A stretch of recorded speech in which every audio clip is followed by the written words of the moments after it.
Hi, welcome. I wanted to answer a question. Anna had asked a question about 5 months ago about the follow-up presence process video that I did in 2013. And Anna's question was, any further updates? I would love to know what worked for you other than the presence process. And I took a look at something that I tracked everything. And I just want to show you very briefly my whole journey. I've been tracking it for like, I don't know, like 13 years or something. Let's see. So right here, see these green bars over here? Those are the 10 weeks that I did the presence process. So the first time I did it in 2012, and then I did 3 times in 2013. And then you'll see what happened with my weight. So I started to lose weight just as I just started with the presence process. And I went from 261 all the way down to 158. I stopped the breathing right after I had a knee replacement surgery. And I went into a deep depression. And that's, there was a depression here and there was a depression over here. And then during this time, my cat was getting sick and he died. And that was devastating to me. And then during this time, my mother was getting sick. And I started doing stand-up comedy. I call this, there's a little line, it says, my comedy gain. And I went all the way, not all the way as high as I was. Actually, I was way over at 310 over here, this part of the chart. But I went up after the comedy because of the late nights and eating really bad food late at night with comedy. And then there's more information here. I'm going to talk about it. But I tracked everything. I tracked my weight every day. I took a bunch of notes. I wanted to know, because I wanted to solve this problem. So in answer to your question, Anna, what else did I do? So just to give you a, let me see if I can find this here. It's hard to see. It started over here. I don't know if you can see that, but you can't read it. Basically, I discovered something before I started doing the presence process, and I call it the mechanism. As I have said in other videos, I was really unconscious about food and what caused me to binge. I had this experience with my boyfriend where we had a fight. I'm not a night eater, so I had dinner, everything. I was not hungry. But I just wanted him to leave my house. And as soon as he left the house, I went right to the refrigerator. And I was really shocked by that. I know when other people might be aware that they do those things, but for me, it was a huge shock. And I called it the mechanism. It was an automatic switch that there was something really uncomfortable. It was not going to be resolved. I wanted him to leave because we were only fighting and then we couldn't resolve. So once he left, I went and ate. And because there was no way for me to handle these feelings. So when I started doing the presence process, just an FYI, what I discovered was that my mind was not involved in the process. It was energy that I was feeling in my body that caused me to have strong, strong emotions. And the emotions would come all the time at different times. I was, I don't know if I mentioned this in the older videos, but I was doing aqua aerobics at the time and I was wearing sunglasses, and sometimes because we would breathe deeply during the exercise, I would suddenly start sobbing. And so I just was so happy that I had huge sunglasses and no one could see me sobbing. And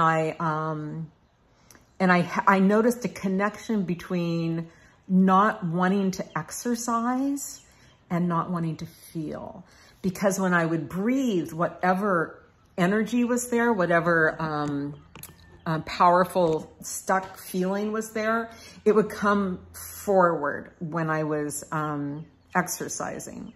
So that was something that I discovered back then. So I was just crying all the time, or having emotions like grief, like pouring out of me for no reason.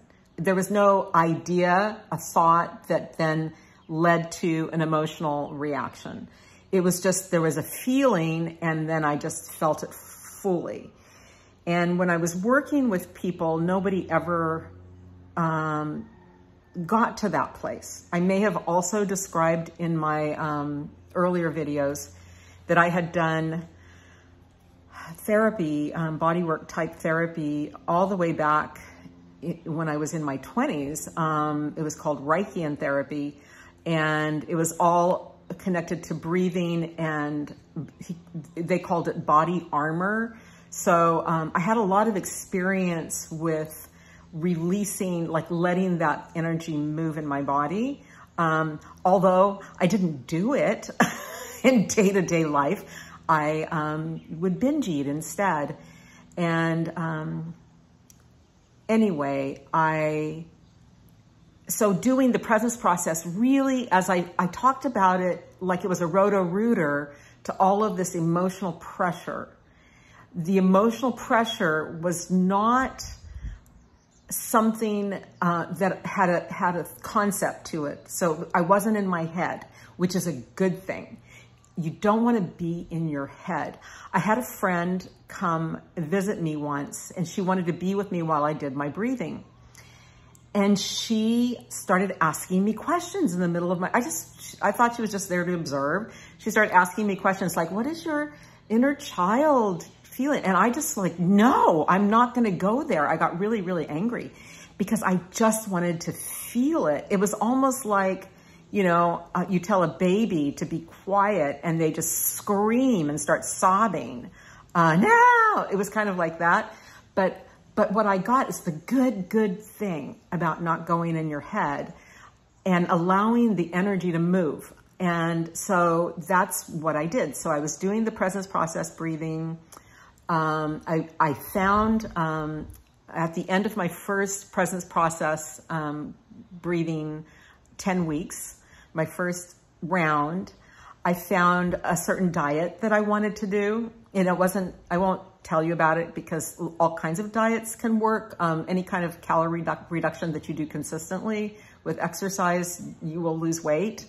So I found something that worked for me. It wasn't the healthiest thing in the world, I found out later. But over a period of about, let's see, it was about a year and a half, almost 2 years actually. I went from 261 to 158. So I lost a little over 100 pounds during that time period. And I had a colonoscopy at that time, and they told me I had to stop this diet because it was causing problems with my colon. So I stopped the diet, and the diet was a really good boundary for me. Like, it was a habit. That's one of the big things I've learned about weight loss. It's like, it's all about habits. So if you get a habit of a way of eating that you like for the weight loss journey, and then you deal with the emotions in some way, you will get there. And that's what happened to me. So dealing with the emotions was not just doing presence process so I cleared out a bunch of stuff, but I was still I was a flawed, human being in terms of the ability to relate to conflict with another, especially my boyfriend. And well, pretty much everybody, because I was a people pleaser. So I was always deferring to other people, trying to make them happy. And then I would leave and go eat a second dinner because I was not dealing with things in the relationships. So what happened is I went through a lot. I gained not all the way back, but I went back up to, I think, 217, 218. And during this period, I had 2 big depressions. I got sick several times, and actually I got sick 7 times in 8 weeks. And my mother was going in and out of the hospital. And when my mother passed away, now I was really attached to my mother, and I felt, it wasn't a conscious thing, but I felt like I was kind of responsible for keeping the family together. I wasn't married, I didn't have kids. And when she left, it was almost like I was given permission to have my own life. Now, I was, in my early 60s at the time, and everything changed. We decided to move to Hawaii. I have a story about that. It's pretty magnificent. I was doing the presence process breathing, and I had a vision on the beach. I've never had a vision my whole life, just right there on the beach. And because of that, I just decided to get rid of everything I owned and move here. And then my boyfriend decided to come with me, and then we got married. And just living together, because we weren't living together before. We would have fights, and then I would, tell him to leave. He would call and apologize, and, it was just, nothing was progressing. But living together was a big difference. And what happened was, so this is the thing. So I cleaned out a lot of the emotional closets by doing the presence process.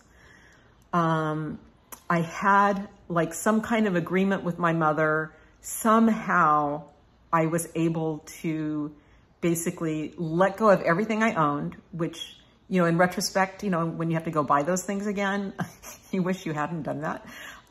But it was a huge, huge thing because I was very, very attached sentimentally to things. And my garage was full of my things, my mother's things, my grandparents' things, there were so many things, all of my passions, there was so much stuff in there. I just let it all go, and I didn't even really get money for it. It was just like, I just had to go. I wanted to move here without bringing all of that stuff, which would just be in storage, I just wanted a simpler life. And it was a very bold move, and I did it, very impulsively, but it was a really good move. And what happened was, my boyfriend and I, my now husband, we would have fights, and I would be willing to walk away. And it was basically me setting a boundary. In the past, in my relationships, the men would leave me, and I would be devastated. But with him, he wanted to work it out after the fight. And we were able to kind of talk it through and come to a different place. So what I found was when I set a boundary and I was no longer a doormat or a people pleaser, my desire for food was gone. Also just moving here. I mean, the only time I binged since I moved here was when I went back to California. And I went back to California. We were taking my mother's ashes up to the mountains, and my family was criticizing me, and in the way they always had, like I was too loud, I was blah, blah, blah, like it was all of this judgment, and I would always put up with it and then go off by myself and get a whole bunch of food and eat the food and then just be kind of numb around them. Well, because I'd had kind of like a workshop of setting boundaries with my boyfriend, now husband, I'll call him my husband from now on, that I'd been doing that for a few months, I had no tolerance in my heart to be criticized. I actually put my foot down and walked out on my family. I left them. They were shocked. And I said, that's it, I'm done. I left. And as far as I was concerned, you know, I will not be treated this way by anyone. And so, so things shifted, things changed. And by the time, and I was binging there in California, but when I came back here, after that, after breaking up with my family and setting that hard boundary, I know I stopped binging. It was over. It was done. And I continued to set boundaries, you know, in little ways, small ways. And because of, you know, I don't know, I learned how to do it. And then I was feeling things deeply, grieving things, just having feelings. They would just come, I would feel them. There was no judgment about it. There was no shame about it, feeling it fully. And then I had gotten up to 250, 251, after all that time. It was like another year and a half or so. And then I wanted to lose the weight, but I didn't want to go on a diet. So a friend of mine was visiting, and he had these I Ching tiles, and he was taking a class, and he had to do the I Ching. So I kind of embarrassed, but there were, you know, 3 guys and me, and my question was, I want to lose weight, but I don't want to go on a diet. What do I do? And the answer that I got back from the I Ching was,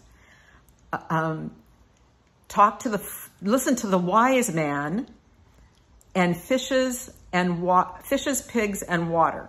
So to me, that meant talk to a doctor. I never would let a doctor in on my weight issue. I didn't want any help from a doctor. I knew what they were going to say. They were going to say diet and exercise, and that had failed for me so many times. But you know what? I had an open mind at this point. So the next doctor I could see was, and the fishes and the pigs and the water was, to me, it meant eat protein and go swimming, get in the water. So that became my exercise. And I went to, the next doctor was the gynecologist. He asked me how I was doing. I broke down in tears and told him I want to lose weight. I don't know how. He goes, well, what about Weight Watchers? Well, I had done Weight Watchers twice already. First time when I was 15 or 16, and again later when I was, I guess, in my 30s. And I had failed because I'd be really good all week and then I would gain a pound. And that was horrible. Or I would be really horrible all week and I would lose a pound. And of course, after just a few weeks of that, it was like, I'm not going back. But what happened was I didn't want to eat diet food. I didn't want to have restriction where I had to go like to a restaurant and I wouldn't be able to, you know, get what was on the menu. I would have to have a special thing. Oh my God, I did that for so many years. Not so many years, because most of the time I was binging. But when I was on a dieting thing where I would lose a lot of weight, it would be some crazy, can never have anything, any of this, never any carb or never any fat, you know, those kinds of diets. And so I couldn't socialize at all, and it was crazy and weird. But, so I came back to Weight Watchers with an open mind, and I just burst into tears when I met the leader there. And I told her, I'm going to get emotional. I'm an emotional person and I might get emotional. She said, that's okay. And so I did, and I did Weight Watchers, and it was so wonderful to lose weight and so basically just to track, you know, and weigh myself well, they could say once a week, but I weigh myself every day. So I reached my goal in 2021, and I weigh myself every day, and I'm still learning, you know, because I still love food and I still love fattening food. I still have issues with eating too much when I'm tired, but the emotional eating, that unconscious eating is gone. So now it's just like I'm a normal person like my sisters who struggle with, you know, 15, 20 pounds or whatever. And, you know, it's too many parties, you know, that was never me, but now it's me. So I'm enjoying kind of learning that process and what weight feels comfortable for me. And I'm just all, you know, free of all of the shame of the binge eating and all the shame of just my whole life and the suffering. So Anna, that's my answer. If you have any more questions, please let me know. I'm going to come back and talk about some stuff regarding the gene keys. I am having such an amazing experience, but I'm going to do another video regarding that. Okay? You take care. Bye.